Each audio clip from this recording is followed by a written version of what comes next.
सभी मित्रों को नमस्कार। साथियों, आपसे निवेदन है कि लाइव सेशन को अधिक से अधिक ग्रुप में शेयर कर दीजिए।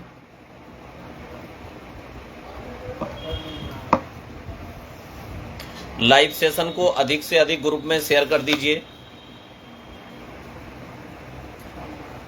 चलिए हम अपनी बात शुरू करते हैं। आप शेयर करते रहिएगा।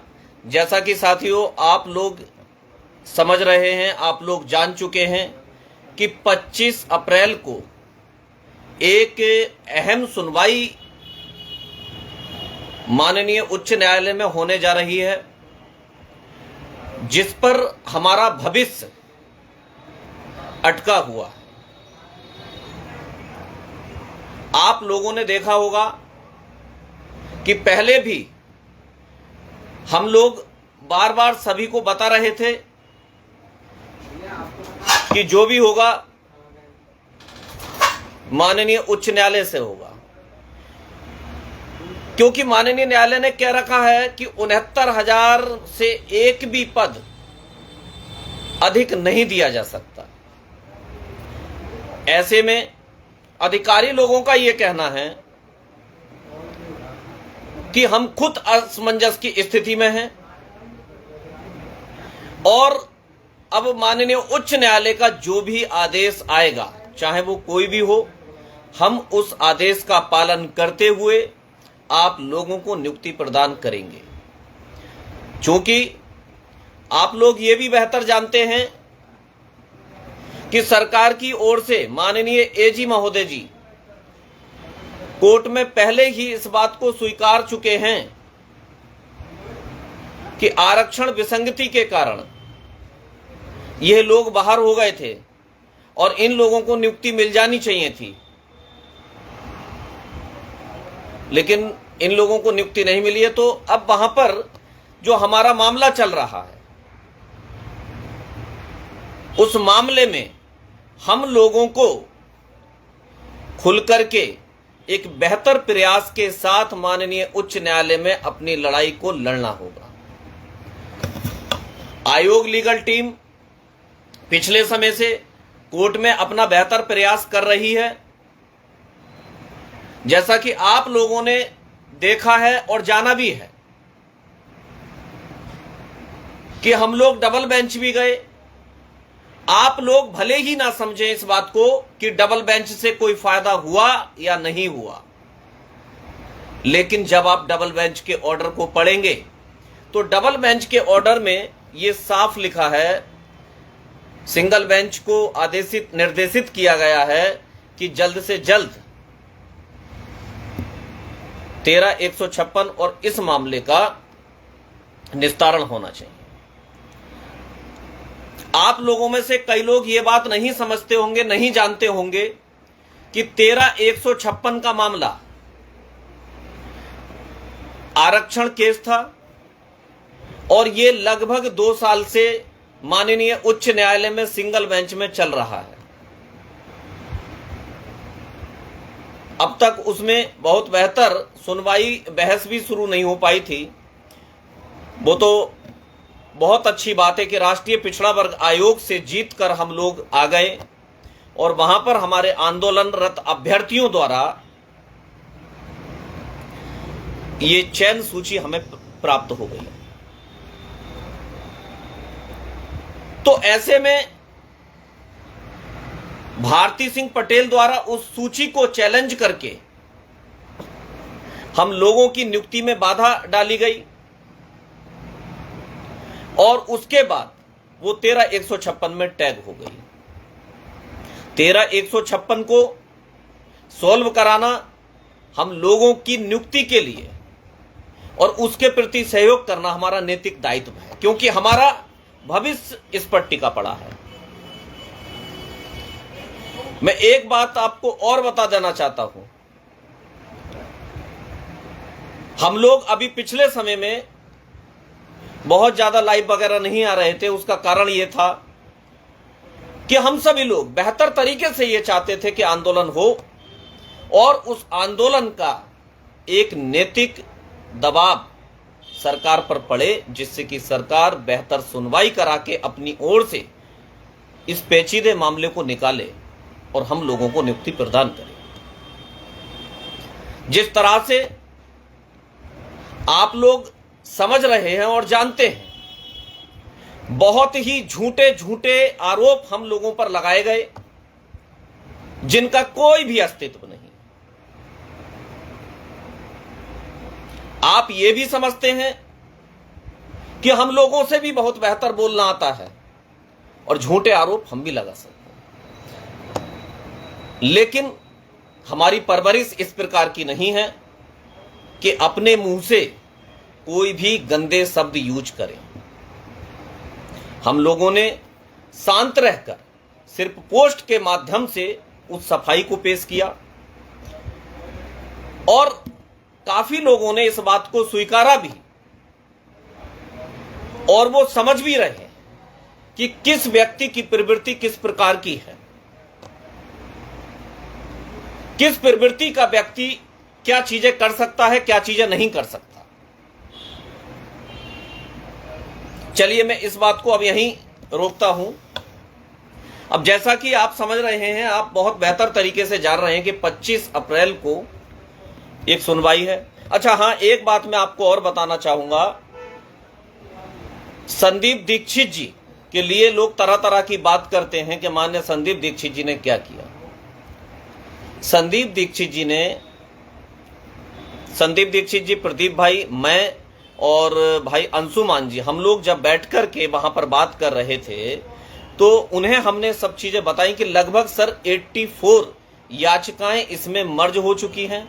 उन्होंने कहा था 84 कैसे, आप बताइए कि किस किस तरह के इसमें केस इन्वॉल्व। तो प्रदीप भाई ने बताया कि एक केस ये है कि 27%, 21% आरक्षण अभी पूरा नहीं हुआ है। दूसरा केस ये चल रहा है, दूसरे लोगों की मांग विकलांग को लेकर थी, विकलांग आरक्षण को लेकर थी, वो भी इसी में टैग है। तीसरा यह है कि 69,000 से एक भी पद अधिक नहीं दिया जा सकता भारती पटेल। और चौथा केस हम लोगों का है 6800 का। तो इस तरह की जब बातें बताई गई तो माननीय संदीप दीक्षित जी ने अपनी चतुर बुद्धि से ये हम लोगों को बताया कि इन चारों कैटेगरी के केसेस को अलग अलग अगर डिवाइड कर दिया जाए तो बेहतर तरीके से कोर्ट भी इसे सुन सकता है और बेहतर तरीके से बहस भी हो सकती है, वरना यह मामला बहुत ज्यादा होच-पोच हो चुका है। तो माननीय संदीप दीक्षित जी ने अभी पिछली सुनवाई में माननीय न्यायालय से यही मांग की कि सर आप इसे category wise group A, group B, group C, group D में डिवाइड कर दीजिए और ग्रुप ए में इस तरह के केस है जिसका रेट नंबर ये है, ग्रुप बी में इस तरह के केस हैं जिसका रेट नंबर ये है और ग्रुप सी में ये तरह के केस हैं इसका रेट नंबर ये और ग्रुप डी में इस तरह के केस है। तो हमारे मामले को ग्रुप सी में रखा गया है और जैसा कि आप आदेश पढ़कर ये देख भी चुके होंगे कि ग्रुप सी में हम लोग हैं, हम लोगों की बहस ग्रुप सी के तहत। तो ऐसे में मेरे साथियों, आप लोग क्या चाहते हैं, मैं आपसे जानना चाहता हूं। अभी हम लोगों द्वारा एक पोस्ट भी डाल दी गई जब चरित्रहीनता का आरोप लगा। देखिए, आरोप लगाना बहुत ही आसान काम। मैं भी 2 मिनट में मात्र कह दूं कि वो वहां उसके साथ घूम रहा था और ये उनकी बातें थी और ये आप लोगों को सच लगने लगेगा। बहुत बड़ी बात नहीं है ये, मैं अधिवक्ता हूं, बहुत आसान काम है। झूठ सच ये सारी चीजें जो है चलती हैं। मैं किसी लड़की से किसी पर आरोप लगवा दूं, उसके बाद कई संगठन जो है उस लड़की के पीछे खड़ा करके हाय हाय के नारे अगर कप्तान साहब क्या लगवा दूं तो आप समझ लीजिए कि वो बंदा निर्दोष फंस जाएगा। ये सारी चीजें लगी रही हैं, इससे बहुत ज्यादा हम लोगों पर प्रभाव नहीं पड़ता है, लेकिन जहां तक था हम लोगों ने अपनी सच्चाई रखने की कोशिश भी की और आप लोगों ने उसे समझा भी। तो मेरे भाइयों, मेरे साथियों, मुझे ये बता दीजिए कि क्या हम लोगों को अब आगे नहीं आना चाहिए? उसी से परेशान होकर के अभी पीछे समय में हम लोगों ने ये भी कह दिया था कि हम लोग ठीक है, अब इस मामले से बिल्कुल पीछे हट जाते हैं। लेकिन ऐसे साथी जो हमें बहुत बेहतर तरीके से समझते हैं और जानते हैं, उन साथियों के लगातार हमारे पास फोन आए और मैसेज आते रहे। उन्होंने कहा कि भैया ये समय बहुत नाजुक चल रहा है और इस नाजुक समय में आप लोगों को पीछे नहीं हटना चाहिए। आप लोगों को क्या बोला जा रहा है, क्या कहा जा रहा है, इस चीज को बिल्कुल भी ध्यान ना दे करके आप लोगों को मजबूत होकर के आना चाहिए। उन सभी साथियों की ओर से जब इस तरह की बातें की गई तो हम लोगों ने भी विचार किया कि हाँ चलिए ये बातें अलग हैं, लेकिन हमारी ओर से अधिवक्ताओं का पैनल कोर्ट में होना बहुत ही अधिक आवश्यक है। मेरे मित्रों, क्या हम एक ही अधिवक्ता पर विश्वास कर सकते हैं, और वो भी उन अधिवक्ता पर जिन्होंने अमेंडमेंट ये डाला है, अमेंडमेंट एप्लीकेशन दी है कि इस 6800 की लिस्ट को रद्द किया जाए। पता नहीं क्या चाहते हैं, आप लोग बेहतर समझ सकते हैं। चूंकि हमारे ब्लड में यह है कि हम लोग किसी का बिना विरोध किए अपना काम करते हैं, और पिछले समय में भी किया। जो आरक्षण केस से हम लोगों से जुड़े हुए हैं वो बेहतर समझते हैं। हम बिल्कुल भी किसी का विरोध नहीं कर सकते और ना ही हम करते हैं, ये हमारे ब्लड में। हम लोग अपना काम लगातार निरंतर करते रहते हैं, वरना चीजें आप समझ सकते हैं। जिस अधिवक्ता महोदय ने एक अमेंडमेंट एप्लीकेशन लगाई है कि 6800 की लिस्ट को क्वेश किया जाए, और ये भी जब कोर्ट से हमने उस अमेंडमेंट एप्लीकेशन को निकलवाया तब हमें पता चला। चले ठीक है, मैं मानता हूं कि वो हमारी ओर से लड़ेंगे या हमारी ओर से बात करेंगे, लेकिन फिर भी क्या केवल उनके सहारे रह करके 6800 परिवारों के सपनों का दांव लगाना उचित है? यही बात मेरे मित्रों द्वारा, मेरे साथियों द्वारा कही गई और फोन किए गए कि आप लोग प्लीज पीछे ना हटिए, हम लोग मदद कराएंगे। इसी बात को देखते हुए हम लोगों ने यह निर्णय लिया है कि चाहे कोई कुछ भी कहे या कुछ ना कहे, उससे हमें मतलब नहीं हो करके हम सीधे सीधे अपना कार्य करते रहेंगे, और अपने कार्य को करते हुए हम अपने अधिवक्ता महोदय को माननीय न्यायालय में उतारने का कार्य करेंगे। अगर आप लोगों का सहयोग रहा तो, आप लोगों के बिना सहयोग के ये बिल्कुल भी सुनिश्चित नहीं हो सकता। और देखिए, जैसा कि आप लोगों द्वारा कहा गया था कि एजी महोदय की नियुक्ति नहीं हुई है, ये है वो है, इस तरह की बातें, इस विषय में हम लोगों की पहले ही अधिकारियों से वार्ता हो चुकी थी, और उस वार्ता के मद्देनजर ये चीज निकल के आई थी कि परिषद द्वारा एक अधिवक्ता को प्राइवेट रूप से हायर करके आप लोगों की नियुक्ति करा दी जाए। ये बात भाई प्रदीप बघेल जी ने ऑलरेडी पोस्ट के माध्यम से आपको बता भी दी थी, जिसमें कई लोगों द्वारा इसका विरोध भी हुआ था कि आप राय देंगे, आप बताएंगे परिषद को कि क्या करना है क्या नहीं करना।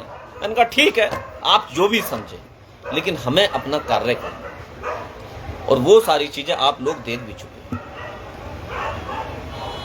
ऐसा जरूरी नहीं है कि जो लोग कम बोलते हैं वह काम नहीं करते हैं, या ज्यादा बोलने वाले ही काम करते हैं। काम होता है, और काम की क्या सही दिशा होनी चाहिए ये हम लोग बहुत बेहतर तरीके से पिछले समय से जानते हैं। हो सकता है किसी को 20 वर्ष का अनुभव हो या 10 वर्ष का अनुभव हो, लेकिन उस अनुभव के साथ हम लोगों को ये समझना पड़ेगा, ये जानना पड़ेगा कि वह उस अनुभव के साथ आज तक कौन सा सफलतम आदेश माननीय न्यायालय से निकलवा पाए हैं।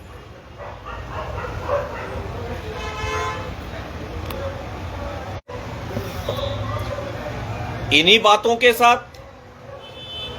अगर आप लोगों का बेहतर सहयोग रहता है, बेहतर साथ रहता है और आप लोग कदम से कदम मिला करके हमारे साथ अगर चलने को तैयार हैं, तो आप लोगों को मैं बता देना चाहता हूं कि टेक्निकल तरीके से या किसी भी तरीके से या सोर्स के माध्यम से, जैसा कि पिछले समय में भी आप लोगों ने देखा होगा कि हम लोगों के द्वारा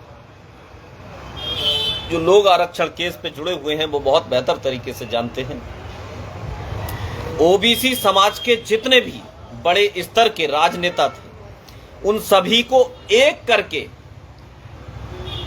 हम लोगों ने माननीय मुख्यमंत्री जी से मिलाते हुए अपने कार्य को निकालने का बेहतर प्रयास किया था। उसी तरीके से चाहे कुछ भी करना पड़े हम लोग आगे बढ़ने का कार्य करेंगे, लेकिन उसके लिए आप लोगों का हमें साथ आवश्यक है। देखिए, अगर आप सभी लोग कहेंगे तो हम आने को तैयार हैं। आप लोग सहयोग करिए, आप लोग समर्थन करिए। अकाउंट जारी कर दिया गया है। पहले बात चल रही थी कि सिंगल अकाउंट है, जॉइंट अकाउंट जारी कर दिया है। आप लोगों का ये नैतिक कर्तव्य होगा कि एक संदीप दीक्षित जी जो बिल्कुल नए हैं 69,000 केसेस में, वो आए और इसके लिए बेहतर प्रयास करें। अगर आप सब लोग सहयोग करेंगे तो देखिए हम अधिवक्ता महोदय जी को अवश्य लाएंगे। अभी बहुत ज्यादा समय नहीं बचा है। आज 21 तारीख हो चुकी है, 21 अप्रैल हो चुका है। 23 अप्रैल यानी कि कल और परसों के अंदर अंदर यदि आप लोगों का बेहतर समर्थन सहयोग मिल जाता है और इतना समर्थन सहयोग मिल जाता है कि हम अधिवक्ता महोदय को ला सकें, तो हम अवश्य लाएंगे। संदीप दीक्षित जी को लाने में पिछली बार 1.5 लाख रुपए का खर्चा आया था और बाकी जो उनकी एक्स्ट्रा फीस टाइपिंग वगैरह वो सब रहती है लगभग 15,000 वो, ठीक है। तो लगभग इतना ही इस बार आएगा डेट वाइज। लेकिन हम लोगों का इरादा ये भी है कि क्यों ना संदीप दीक्षित जी को फुल पेड कर लिया जाए। और एक बात मैं और बता दूं साथियों, जिन लोगों ने संदीप दीक्षित जी को सुना है कोर्ट में बहस करते हुए, आप लोग उनसे बात कर सकते हैं कि उनसे बेहतर हमारी नजर में शायद अभी तक कोई नहीं हो सकता। तो आप लोगों का अगर बेहतर सहयोग समर्थन रहेगा तो हम लोग आएंगे। संयुक्त खाता वायरल कर भी दिया गया है, दोबारा पोस्ट के माध्यम से हमारे भाई लोग वायरल कर देंगे। और हमारे ऐसे सभी साथी लोग जो चाहते हैं कि जल्द से जल्द नियुक्ति का रास्ता खुले, वो सभी से मैं उम्मीद करता हूं, मुझे विश्वास है कि वो सच्चाई को समझते हुए कार्य करेंगे। इसके अलावा अगर किसी का कोई भी प्रश्न हो तो वह प्रश्न कर सकता है।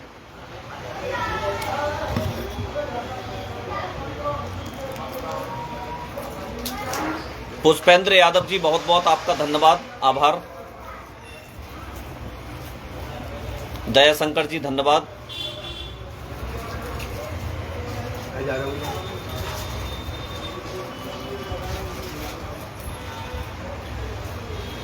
रोबिन सिंह का मैटर यह है, शैलेंद्र श्रीवास्तव जी रोबिन सिंह जी ये कह रहे हैं, उन्होंने अपना, हालांकि अभी तक उन्होंने अपना अधिवक्ता महोदय को हायर करके नहीं उतारा है न्यायालय में, लेकिन उनका कहना यह है कि जो एक बार आरक्षण का लाभ ले चुका है, जैसे कि टेट में एक बार आरक्षण का लाभ ले चुका है या उम्र में आरक्षण का लाभ ले चुका है, उसे दोबारा आरक्षण का लाभ ना दिया जाए, उनका कहना यह है।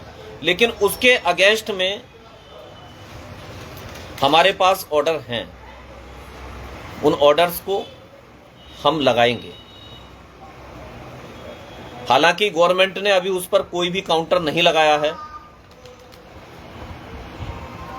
लेकिन हम बताएंगे कि देखिए, अधिकारी महोदय को भी ये चीज बताएंगे कि इसके अगेंस्ट देखिए ये ऑर्डर हैं, और आप बेहतर समझ सकते हैं कि किस तरह से सरकार में भी और अधिकारीगण में भी सभी लोग अपर कास्ट से बिलोंग करते हैं, लेकिन फिर भी हम लोग बेहतर तरीके से उस चीज़ को, उस पर काउंटर लगाते हुए आएंगे, उसमें कोई दिक्कत वाली बात नहीं है।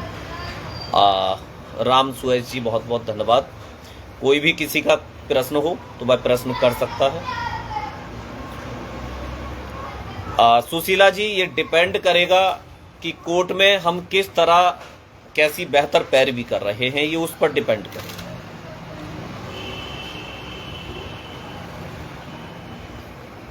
जी, और कोई किसी का कोई भी प्रश्न हो, मामला फंसता जा रहा है क्या? देखिए, मामला फंसता जा रहा है, फंस तो गए क्योंकि बहुत ज़्यादा उसमें पिटीशंस वगैरह इंक्लूड हो गई, लेकिन जैसा कि डबल बेंच ने डायरेक्शन दिया है कि इस मामले को जल्द से जल्द निस्तारण किया जाए, तो उसके अनुसार आपने देखा भी होगा कि अभी पिछले समय में उन्होंने ऑर्डर में मेंशन किया है, मिस्टर राजन राय सर की बेंच में मेंशन हो के आया है कि टॉप 10 में लगाया जाए इसे। तो जैसा कि मैं रुझान देख रहा हूं, कोर्ट का रुझान देख रहा हूं, तो बहुत ही जल्द ये मामला सॉल्व आउट हो जाएगा, बहुत ज़्यादा समय इसमें नहीं लगेगा। कब तक जॉब मिल सकती है, देखिए ये भविष्यवाणी करना जो है बिल्कुल भी ठीक नहीं होगा, लेकिन मुझे ऐसा लग रहा है कि शायद अब जैसे कि अगर ऑर्डर रिजर्व भी होता है तो हम ये कोशिश करेंगे जल्दी से जल्द मतलब ऑर्डर आए, लेकिन फिर भी लगभग 1 महीना या 25 दिन लग ही जाते हैं ऑर्डर को रिलीज होने में, तो लगभग मान के चलिए जून या जुलाई में पोस्टिंग संभवतः होगी, ऐसा मुझे लग रहा है, अगर हम जल्दबाजी करेंगे तब। और अगर जल्दबाजी नहीं करेंगे, कोर्ट में अच्छी पैरवी नहीं करेंगे, तो शायद कोई चांस तब भी नहीं। जी, रोबिन सिंह जी का काउंटर जो है लगाया जाएगा। नीटू जी बिल्कुल सेफ हैं, 6800 बिल्कुल सेफ हैं, किसी भी तरीके की 6800 चयन सूची को कोई भी प्रॉब्लम नहीं हो सकती है, ठीक है ना। हम लोग अभी तक जो है उस पर लड़े हैं, गवर्नमेंट ने भी कहीं ना कहीं साथ भी दिया है और कहीं ना कहीं साथ नहीं भी दिया है, दोनों ही बातें हैं। तो 6800 पूरी तरीके से सेफ हैं, और सुशीला जी लगभग मुझे लगता है जून जुलाई के आसपास तक। 13-156 को डिसाइड क्यों नहीं करा रहे हो भाई? 13-156 को ही डिसाइड कराया जाएगा कोर्ट में अच्छी पैरवी करके। ये अरुण चौहान जी, ये प्रश्न आप उनसे बहुत बेहतर तरीके से करिए और उनसे बहुत बेहतर तरीके से जवाब मिलेगा, जो 13-156 को लगभग 2 साल से लड़ रहे हैं कोर्ट के अंदर। स्टे वेकेशन की सुनवाई हुई क्या? देखिए, स्टे वेकेशन के बारे में मैं आपको बता दूं, प्रदीप भाई ने भी आपको शायद बताया होगा कि जो स्टे वेकेशन वो पड़ा हुआ था वो सरकार की ओर से नहीं था, जैसा कि आप सभी लोग कह रहे थे कि सरकार ने स्टे वेकेशन डाला है, सरकार ने स्टे वेकेशन डाला है। वो सरकार ने स्टे वेकेशन नहीं डाला था, वो हम लोगों के द्वारा ही डाला गया था, और वो मेंशन होके क्लरिकल मिस्टेक्स द्वारा वो मेंशन होकर के आ गया था। ये बात आपको उस दिन ही बता दी गई थी, लेकिन उस दिन भी लोग बहस कर रहे थे कि ऐसा नहीं है, देखिए ये पढ़ लीजिए, ये पढ़ लीजिए, लेकिन हमें पता था, उसके समय बता दिया गया। नहीं, कोई सुनवाई नहीं हुई, इसकी सुनवाई तभी होगी 25 तारीख को। स्टे वेकेशन ऑटोमेटिक हो जाएगा जब 13-156 डिसाइड हो जाएगा। तो और कोई प्रश्न किसी का? राहुल जी राधे राधे।